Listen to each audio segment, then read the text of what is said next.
The air in the Redemption Gulch Bank was thick with the scent of old paper-stale tobacco and the quiet desperation of men counting their futures in coin. Jedediah Kane stood before the teller's cage, his reflection a ghost in the polished brass bars, a tall man made gaunt by memory, his former cavalry coat hanging loose on his broad shoulders. He pushed a small canvas sack across the worn oak counter. It landed with a soft, pathetic clink. His life's savings. Not much, but enough to keep the ghosts at bay for another season. The teller, a young man with a nervous twitch, began to count. Outside, the midday sun beat down on the town's single dusty street, bleaching the life from everything it touched. A horse whinnied. A saloon door creaked open and shut. Then came a different sound, the rhythmic, synchronized thunder of hooves, too fast, too deliberate for a simple arrival. The bank doors burst open, slamming against the interior walls with a crack that echoed like a gunshot. 4 men filled the doorway, their long dusters failing to conceal the rifles they held with practiced ease. The tallest of them, a man with a cruel smile, and eyes as pale and cold as a winter sky, stepped forward. He moved with a theatrical grace, a predator enjoying the fear he created. This was Silas Thorne. "Good afternoon, gentlemen," Silas announced, his voice deceptively calm, carrying a cultured edge that felt alien in the grit of the gulch. "Consider this redistribution of wealth. An impromptu tax on behalf of those this fine town has forgotten." Panic erupted. The teller's hands froze over Jedediah's coins. Patrons dropped to the floor, their faces pressed against the grimy wooden planks. Jedediah did not move. He had seen this brand of manufactured chaos before on battlefields littered with men who thought bravado was a shield. He remained standing, his hand resting near the worn leather holster at his hip, his gaze locked on the leader. Silas's men moved with brutal efficiency, stuffing cash and bonds into saddlebags. But Silas himself ignored the vault. His eyes scanned the room, dismissing the cowering townsfolk until they landed on Jedediah. He sauntered over his spurs, ringing a death knell on the floorboards. "Well, well," Silas purred, circling him like a vulture. "A soldier stands his ground." Or is it former soldier? He stopped directly in front of Jedediah, his gaze dropping to the silver chain visible at the collar of his shirt. "What have we here? A little trinket?" Before Jedediah could react, Silas's hand shot out impossibly fast. He ripped the chain from around Jedediah's neck. A sharp, searing pain followed, but it was nothing compared to the cold dread that flooded his veins. The locket, a small silver oval dented from a piece of shrapnel that would have otherwise taken his life, was now in Silas's grasp. Inside, it was a miniature portrait of Sarah, her smile the only thing that had ever truly anchored him. "Give it back," Jedediah's voice was a low growl, stripped of everything but menace. Silas chuckled, turning the locket over in his gloved fingers. He didn't even bother to open it. "I think not. Money is common. But a memory is a debt. And you, Captain Kane, have debts long overdue." The use of his old rank struck Jedediah like a physical blow. No one in this town knew him as captain. He was just Kane, the quiet man who ran a few head of cattle and kept to himself. As the realization dawned, Silas's demeanor shifted. The playful charisma vanished, replaced by a chilling, righteous fury. He leaned in close, his voice a venomous whisper. "A man reaps what he sows, Captain. Your harvest has finally come." Jedediah lunged. He was a fool to do it. But the thought of Sarah's image in this man's hand was unbearable. He never made it. The butt of a rifle crashed against his temple. The world exploded into a starburst of white-hot pain, and the floorboards rushed up to meet him. As his consciousness frayed, the last thing he saw was Silas Thorne pocketing the locket, his cold eyes promising a reckoning Jedediah didn't understand. The last thing he heard was Silas's parting shot to the terrified room. Let this be a lesson. The sins of the father and the captain are visited upon the sons. Then they were gone, leaving behind a shattered silence, the smell of gunpowder, and Jedediah Kane bleeding on the floor, a wound on his head, and a gaping hole in his soul, where a silver locket used to be. Jedediah recovered in a haze of laudanum and fractured memories. He awoke in the small room behind the doctor's office, the throb in his head, a constant dull drum against his skull. For 3 days the world was a blur of concerned faces, muffled questions, and the suffocating weight of his failure. When the fog finally lifted, his first visitor was Sheriff Brody, a man whose weary face looked as if it had been carved from the sun-scorched landscape itself. Brody sat on a rickety chair by the bed, his hat held respectfully in his hands. "Heard you were awake?" The sheriff said, his voice a low rumble. "Figured you'd be in a mood to talk." "Where is he?" Jedediah's voice was a dry rasp. He pushed himself up, ignoring the dizzying spin of the room. "Gone. Vanished like a ghost. Silas Thorne has a knack for that." Brody sighed, running a hand over his balding head. "Left a trail of chaos from here to the Cimarron. Robbed a stagecoach yesterday. Hit a cattle payroll the day before. But the bank, that was different. He didn't just want the money, Jed. He wanted you." Jedediah stared at the barren space on his chest where the locket had rested for 10 years. He could still feel its phantom weight, the cool silver, a constant reminder of Sarah. It was more than a memento. It was the last piece of the man he had been before the war. Before the orders, before the fire that took her and their unborn child from him. Silas hadn't just stolen an object. He had stolen his penance. "He called me Captain." Jedediah said the word tasting like ash.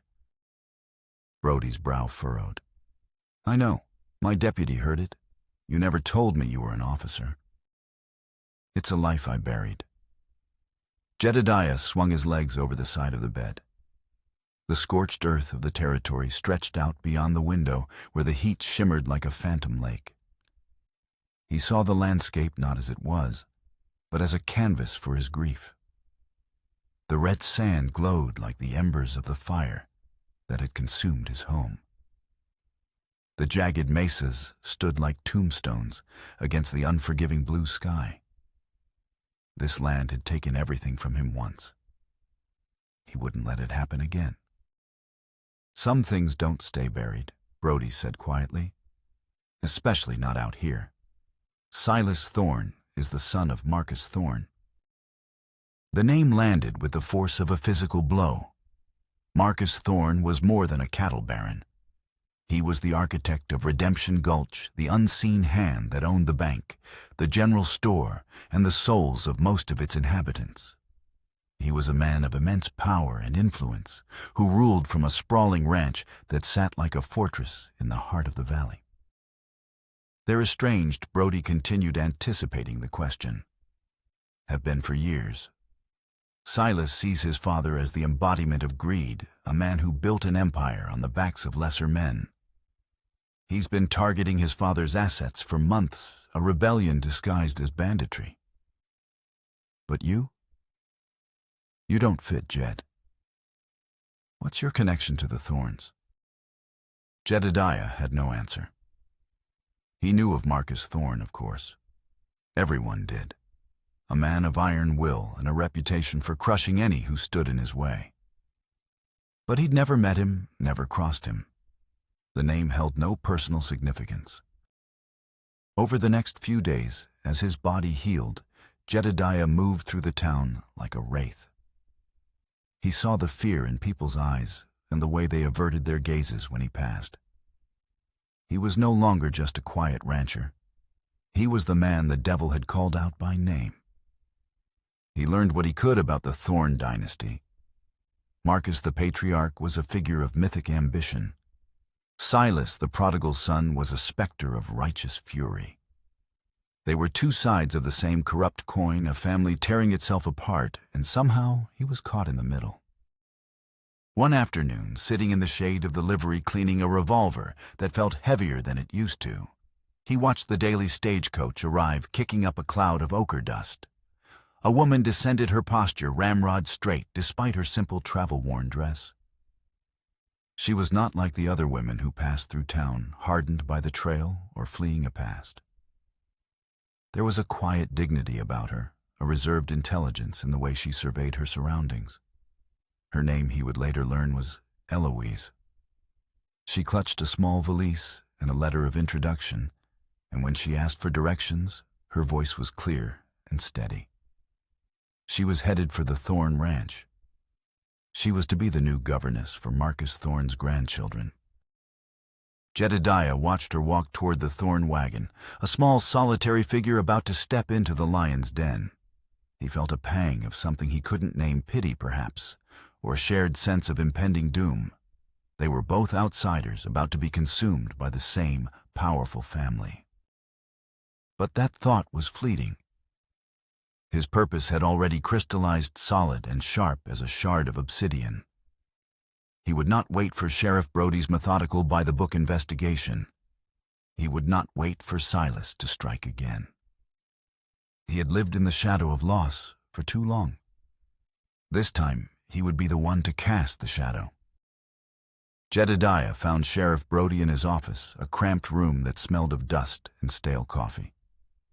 Maps of the territory were pinned to the walls, crisscrossed with lines marking patrols and sightings of outlaw gangs.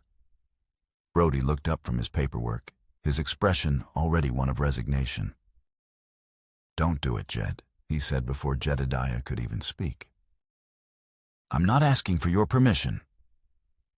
Jedediah's voice was flat, devoid of emotion.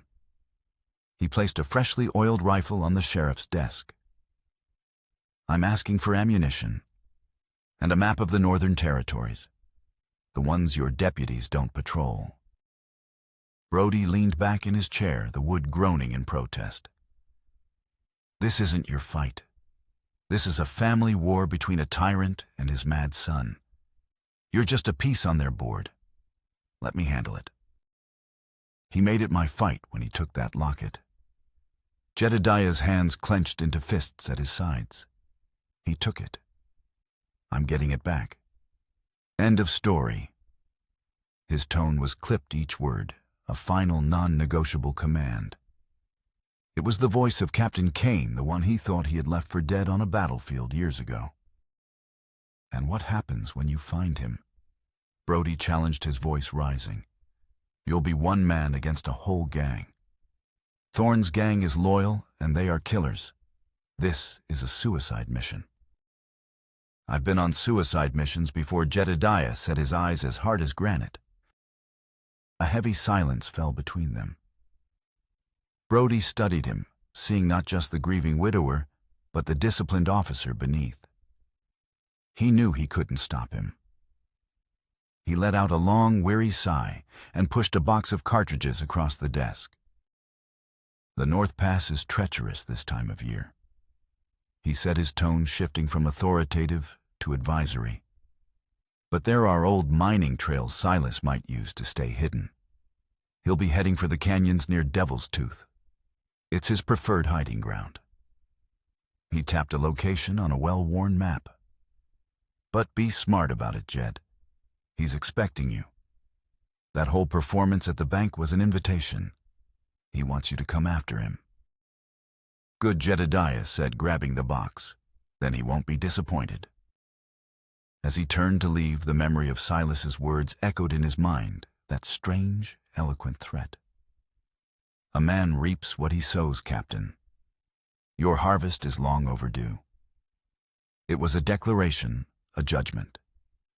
Silas wasn't just a thief. He was a self-appointed executioner. Jedediah spent the rest of the day gathering supplies. The town watched him, whispering. He was a man possessed, driven by a purpose they couldn't fully grasp, but respected with a fearful silence. He saw the Thorne wagon pass by again this time, with Eloise sitting in the back, her face a mask of composure as she was carried toward her new life. Their eyes met for a fleeting second.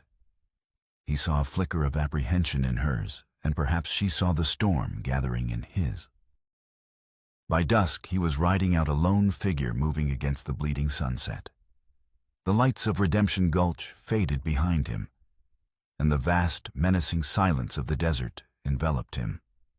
He was a hunter now, but as Brody's warning echoed in his ears, he knew he was also the hunted. The chase had begun, and the trap was set. The trail was colder than Jedediah expected. For 2 days, he pushed north, following the faint tracks Brody had pointed him toward. The landscape grew more brutal, the canyons deeper, the mesas casting long skeletal shadows. He moved with the quiet efficiency of a soldier conserving energy, his senses on high alert. But Silas was a ghost. There were signs: a recently doused campfire, a discarded shell casing, but the man himself remained tantalizingly out of reach. On the 3rd day, Jedediah found the ambush. Or rather, it found him. He was navigating a narrow pass, the rock walls rising steeply on either side, when the crack of a rifle shattered the stillness. The bullet tore through the air inches from his head, kicking up a spray of rock and dust. He dove from his horse, rolling behind a cluster of boulders as more shots rang out, echoing through the canyon like a volley of thunder. There were 3 of them, positioned high up in the rocks, their positions strategically chosen to create a fatal crossfire. It was a classic cavalry tactic, one he himself had taught to young recruits. Silas wasn't just an outlaw. He was a student of war. Jedediah returned fire. His shots precise, aimed not to kill, but to suppress. He was outmanned and outgunned. The fight was short and savage. A bullet grazed his ribs, a searing line of fire that stole his breath. Another slammed into the rock beside his head, showering him with sharp fragments. He managed to wound one of the ambushers, a cry of pain, telling him his shot had found its mark, but it wasn't enough. As he reloaded, a figure appeared above him, and a heavy boot connected with his jaw. The world went dark. He awoke to a throbbing pain and the coppery taste of blood. His horse was gone, his rifle too. They had left him his sidearm, a single bullet in the chamber, a cruel joke. They had taken his water, his supplies, and left him to the mercy of the elements. Left for dead. He tried to stand, but the pain in his side and the dizziness in his head sent him crashing back to the ground. The sun beat down relentlessly. Vultures were already beginning to circle high above. He was going to die here in this desolate canyon, another forgotten casualty of a war he didn't understand. He must have passed out. For when he opened his eyes again, the harsh glare of the sun had been replaced by a soft, worried face. It was Eloise. "Stay still," she said, her voice calm and steady, though her hands trembled slightly as she pressed a damp cloth to his forehead. "You've lost a lot of blood." For a moment he thought he was hallucinating. "What? How did you find me?" he rasped. "I was riding from the Thorn Ranch. I left," she said, her formal tone faltering. "I couldn't stay there. Mr. Thorn is a cruel man. His whole household lives in fear. I saw them beat a stable hand for letting a horse go lame." Her eyes darkened with the memory. "I was heading back to town when I saw the vultures. I thought it was a coyote, but I found you instead." She had patched his side with strips of fabric torn from her own petticoat. She gave him sips of water from her canteen, her movements gentle but efficient. There was a quiet strength about her, a resilience that reminded him of Sarah. He saw the faint pale scar on her wrist, a mark of some past trauma she didn't speak of, and felt an immediate, unspoken kinship.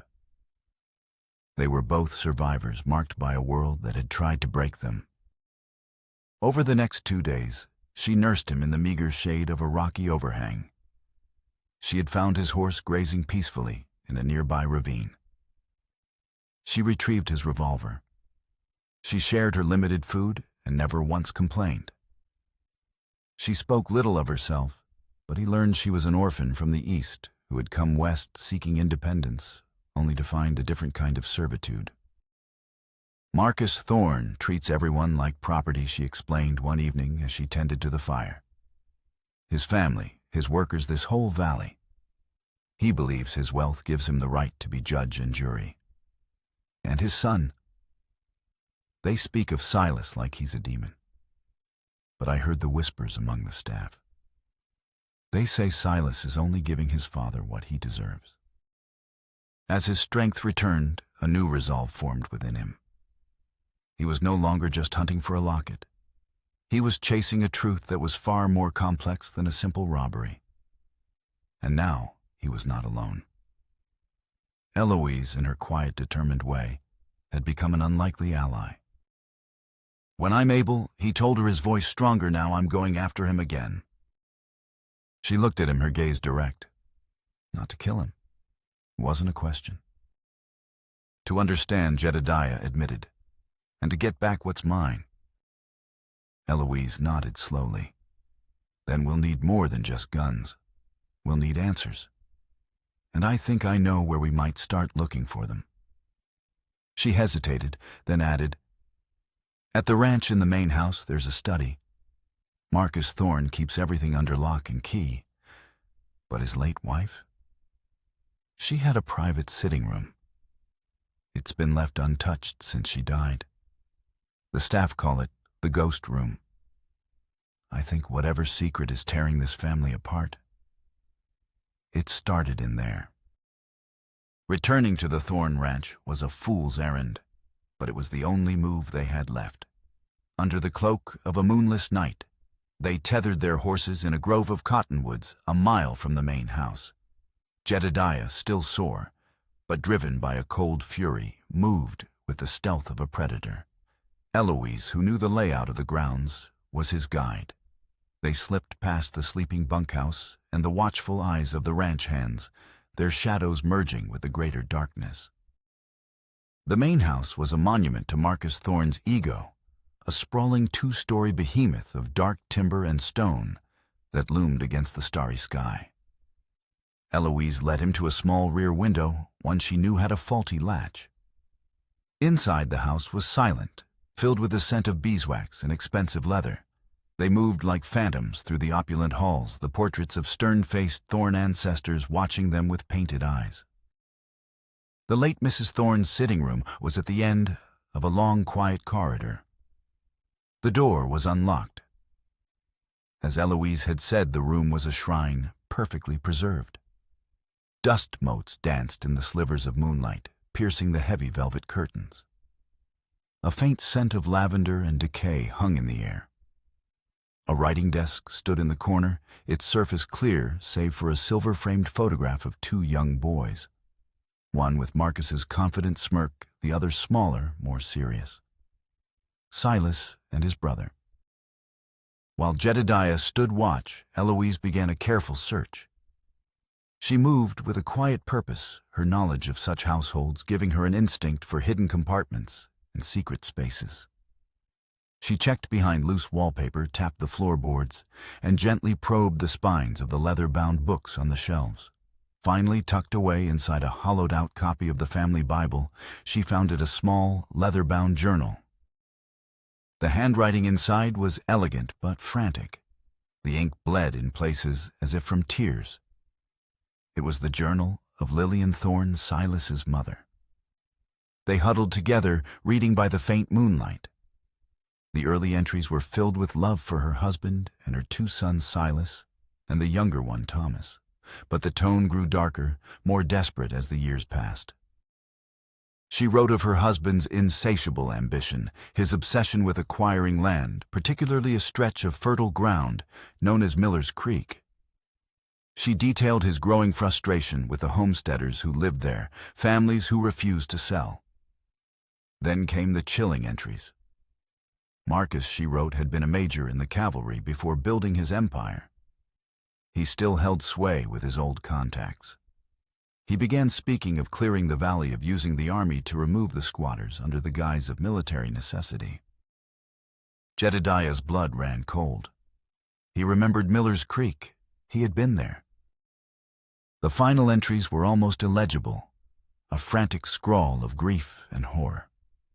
He did it. She wrote. Marcus used his influence. He told them the homesteaders were colluding with renegades, a threat to the territory. It was a lie, all a lie. And the captain, a good man named Kane. He followed the orders. He didn't know. He couldn't have known. They executed them. They executed those poor people and my Thomas, my sweet boy. He was there. He had run off to be with them to help them build their schoolhouse. Marcus knew. He knew his own son was there, and he let it happen. He sacrificed his own child for a piece of dirt. The journal slipped from Jedediah's numb fingers. The world tilted on its axis. The past, a murky, blood-soaked memory he had spent a decade trying to suppress, came rushing back in horrifying clarity. The homesteaders at Miller's Creek. The intelligence report claiming they were supplying weapons to hostile tribes. The direct order from his commanding officer, Major Marcus Thorne. The firing squad. The faces of the men he had been ordered to execute. And among them, a young man, barely more than a boy, who had looked at him not with hate, but with a profound, soul-shattering confusion. Thomas Thorne. Silas wasn't seeking random vengeance. He was seeking justice for his murdered brother. And Jedediah Kane wasn't an innocent victim caught in the crossfire. He was the weapon that Marcus Thorne had used to kill his own son. The locket. It wasn't just a tool to get his attention. It was a symbol. Marcus had taken Silas's brother, so Silas had taken the one thing that connected Jedediah to his own lost family. An eye for an eye. A ghost for a ghost. A floorboard creaked in the hall. They froze. Heavy footsteps were approaching. They had lingered too long. With the journal clutched in her hand, Eloise pulled Jedediah toward the heavy curtains. They slipped behind them, just as the door to the sitting room swung open. Marcus Thorne stood silhouetted in the doorway, a lantern held high. He swept the light across the room, his eyes cold and assessing. He knew someone had been there. The air was thick with their presence. The midpoint twist was the sound of a key turning in a lock. Marcus Thorne didn't enter the room fully. He stood in the doorway, his massive frame blocking the only exit, and slowly, deliberately locked the door from the outside. He then turned, and his heavy footsteps receded down the hall. They weren't trapped by accident. They were caged. He knew Eloise, whispered, her voice trembling. He must have set a watch on this room. Jedediah's mind raced the shock of the journal's revelation, giving way to the cold, hard reality of their situation. The past was no longer a ghost. It was a living, breathing monster, and it was about to devour them. The weight of his actions at Miller's Creek settled upon him, a crushing burden of guilt. He had prided himself on being a good soldier, on following orders to the letter.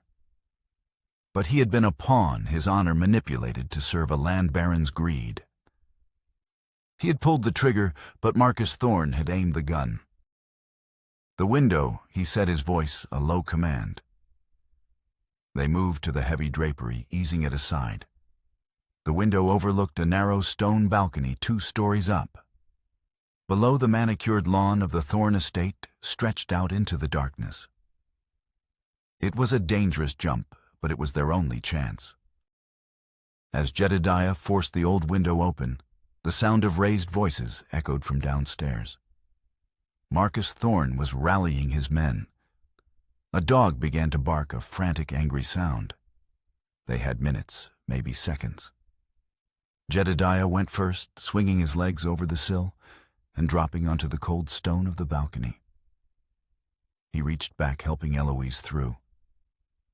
Below them, lights began to flare to life in the main house and the bunkhouse. Shouts, cut through the night.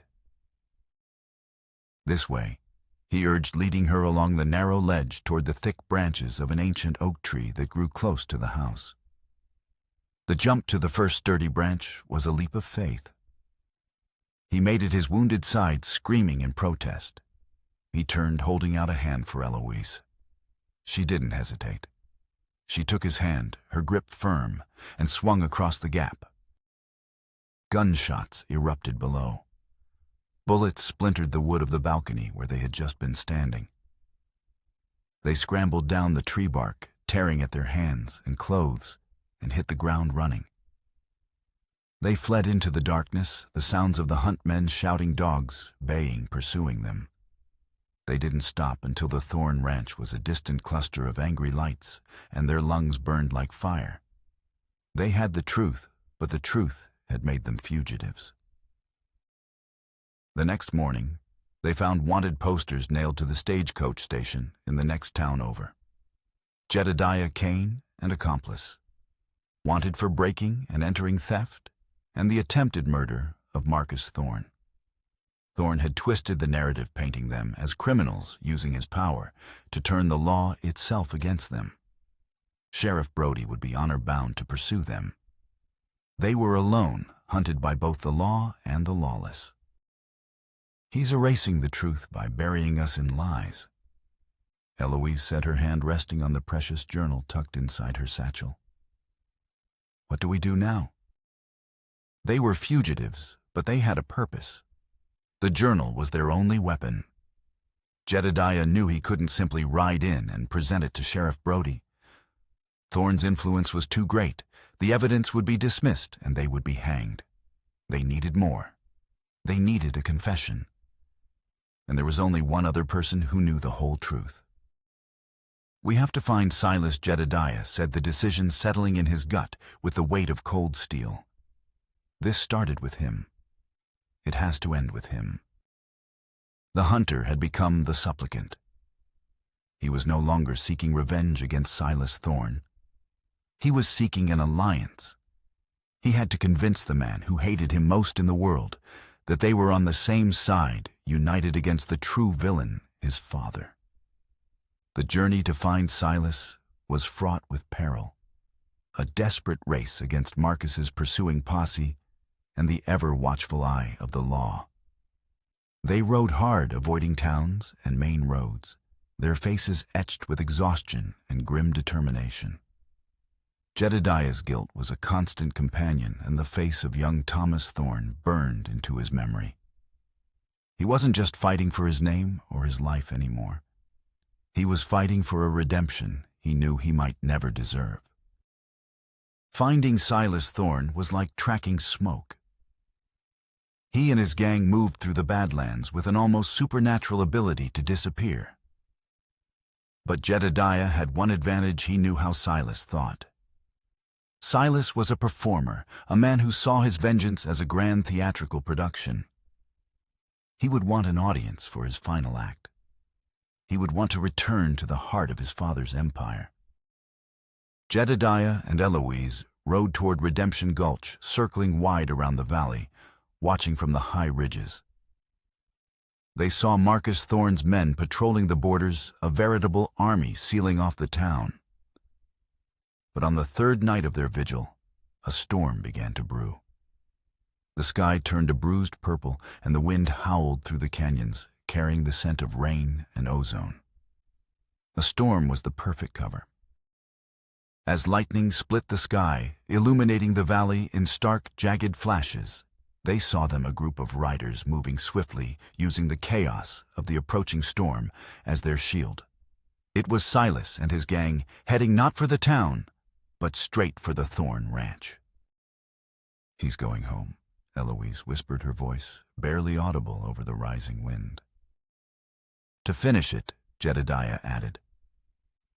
He looked at the date on his pocket watch. It was the anniversary of the Millers Creek massacre. Midnight was approaching. Silas wasn't just planning a confrontation. He was planning an execution. They descended into the valley, the storm breaking around them in a torrent of wind and rain.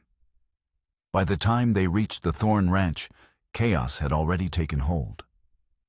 The lights in the main house were on, but the grounds were eerily silent. Silas's men had neutralized the ranch hands with cold, swift efficiency. Jedediah and Eloise slipped into the house through the same rear window as before. Inside, the air was thick with tension. The grandfather clock in the hall ticked ominously, each second a hammer blow counting down to midnight. They found them in Marcus Thorne's cavernous study. Silas stood before the massive stone fireplace, a pistol in his hand. Marcus was tied to his own ornate chair, his face a mask of defiant rage. "You always were a disappointment." Marcus spat, his voice dripping with contempt. "A sentimental fool just like your mother." "My mother died of a broken heart, a disease you prescribed," Silas retorted, his voice calm, but with an undercurrent of seismic fury. "And Thomas, you sacrificed him on the altar of your own greed. Tonight you will finally pay the tithe." Jedediah stepped into the room, his own revolver drawn. "This isn't the way, Silas." Silas turned, his eyes locking onto Jedediah. There was no surprise in his expression, only a grim satisfaction. "Captain Kane, you received my invitation. Right on time for the final curtain." "Let him go," Jedediah said, moving to stand between Silas and his father. "Let the law handle this." Silas laughed, a bitter, broken sound. "The law in this valley, my father, is the law. You of all people should know that. You were his law, his loyal, order-following dog." The words hit Jedediah harder than any bullet. He flinched but held his ground. "I was blind. I didn't know the truth." "But you still pulled the trigger," Silas roared, his composure finally cracking. "You still looked my brother in the eye and condemned him to death. And I will live with that for the rest of my days." Jedediah said, his voice raw with a guilt that was finally being spoken aloud. "But killing this man won't bring your brother back. It will only make you a murderer just like him." Eloise stepped forward, holding out the journal. "There is another way, Silas. The truth, your mother's words. This is the proof we need to see him hang legally." For a moment, Silas hesitated. He looked from the journal to his father, his face a maelstrom of conflicting emotions. The storm outside raged, a flash of lightning illuminating the tortured indecision in his eyes. But Marcus Thorne, ever the manipulator, chose that moment to seal his own fate. "That woman's sentimental scribblings," he sneered, his gaze falling on the journal. "It proves nothing. And even if it did, it doesn't tell the whole story." He let out a chilling, self-satisfied chuckle. "I didn't just give the order, you fools. I created the cause. The intelligence reports about the homesteaders colluding with renegades, I wrote them myself. Fabricated every last word to get my hands on that creek. Your brother Silas didn't die for my greed. He died for my genius." The confession hung in the air, sucking the very oxygen from the room. It was a truth darker than any of them had imagined. Marcus hadn't just allowed his son to die. He had authored the entire lie that led to his execution. The clock began to chime midnight. Silas raised his pistol, his hand no longer shaking. The conflict in his eyes was gone, replaced by an ice-cold certainty. Jedediah now faced an impossible choice. He could let Silas have his revenge, a brutal, but perhaps fitting end for a monster like Marcus. Or he could intervene, saving the life of a man who deserved to die in the name of a law that man had so thoroughly corrupted. His own redemption hung in the balance, tied not to what he had done in the past, but to what he would do in this single defining moment. The final chime of the clock echoed through the study, a sound as final as a closing coffin lid. Silas's finger tightened on the trigger. In that splintered second, Jedediah Cain saw his path a third way that was neither vengeance nor blind adherence to a broken law. It was justice. He didn't fire his gun. Instead, he lunged forward, not at Silas, but at the heavy oak chair to which Marcus was tied. With a powerful heave, he shoved it sideways. The move was unexpected, throwing off Silas's aim. The gun fired with a deafening roar, the bullet burying itself in the mahogany desk where Marcus's head had been moments before. The move cost him. As Marcus's chair toppled, Silas spun, bringing the barrel of his pistol around to bear on Jedediah. But before he could fire, Eloise acted. She swung the heavy leather-bound journal like a club, striking Silas's wrist with all her might. The gun clattered to the floor. The standoff was broken. Jedediah disarmed a stunned Silas, while Eloise retrieved the fallen pistol, her face pale but resolute. Outside, the storm began to subside, as if the heavens themselves had held their breath for the outcome. "It's over," Jedediah said, his voice quiet but firm, directed at both father and son. Just then, the doors to the study burst open. Sheriff Brody stood there, flanked by 2 deputies, his shotgun held at the ready.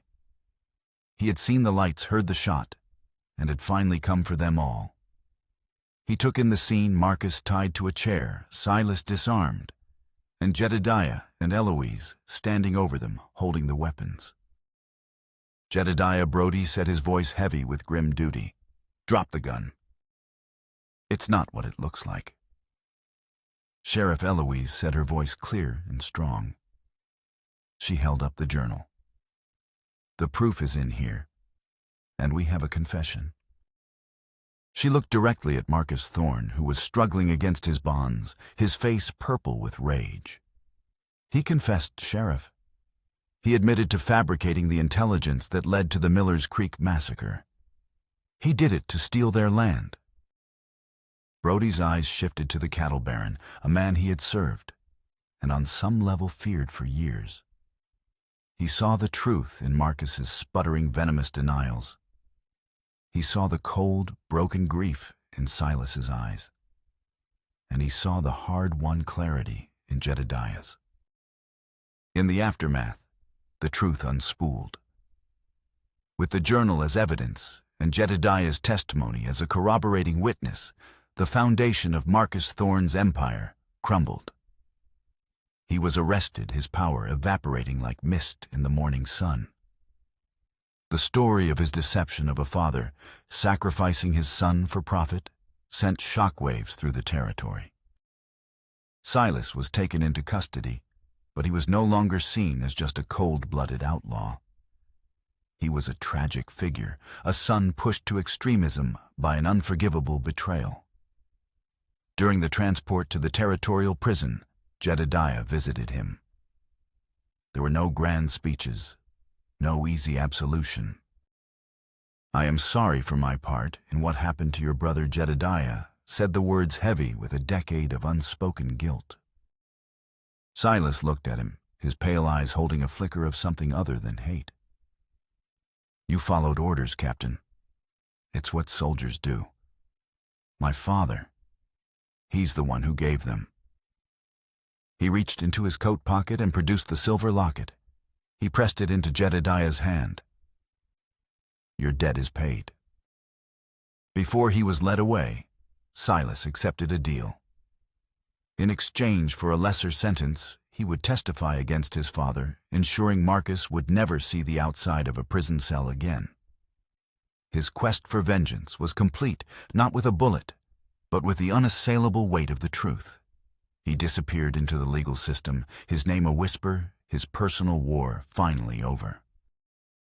Months later, spring had come to Redemption Gulch. The rains had washed the dust from the air, and the valley bloomed with a tentative, fragile beauty. The town was healing slowly, extricating itself from the shadow of Marcus Thorne. The families of Millers Creek, long since scattered, began to hear word of the truth. Jedediah, cleared of all charges, used his meager savings, the same money he had been depositing on that fateful day, to help them file claims for the land that had been stolen from them. It was a small act of atonement, but it was a start. One clear afternoon, Jedediah and Eloise stood on a hill overlooking the valley.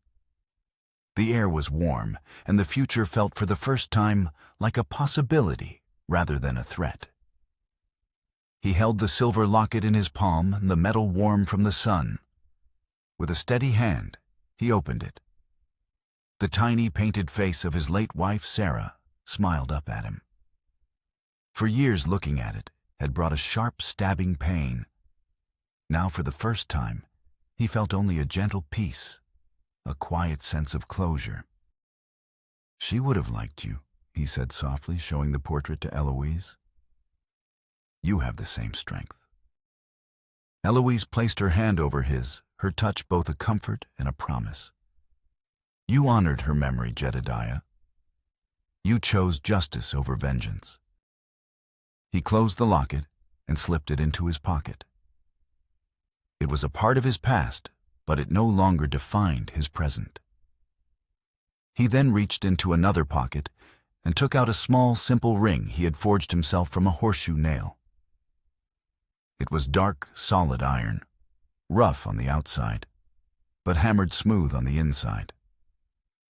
He took her hand and slid it onto her finger. "It's not gold," he said, his voice thick with an emotion he no longer tried to hide. "It's not grand. It's strong," she whispered, her eyes shining, like the hands that made it. "I want to build something with you, Eloise," he said. "Not on the ashes of the past, but for the future." Their quiet moment was interrupted by the sound of a lone rider approaching from town. It was one of Sheriff Brody's deputies, carrying a letter bearing an official seal. Jedediah opened it. It was from the territorial governor. In light of his actions, his military record, and his unwavering commitment to uncovering the truth, he was being offered a position. They wanted him to become a U.S. Marshal. It was more than a job. It was a chance at complete redemption. A chance to dedicate his life not to following orders, but to upholding the true, unblemished justice he now understood. He looked at the letter, then at Eloise, the iron ring glinting on her finger under the afternoon sun. He didn't need to speak. His acceptance was clear in his eyes. His life of running from ghosts was over. Together, they looked out at the vast, open country, a landscape that no longer seemed like a prison of harsh memories, but a frontier of new beginnings.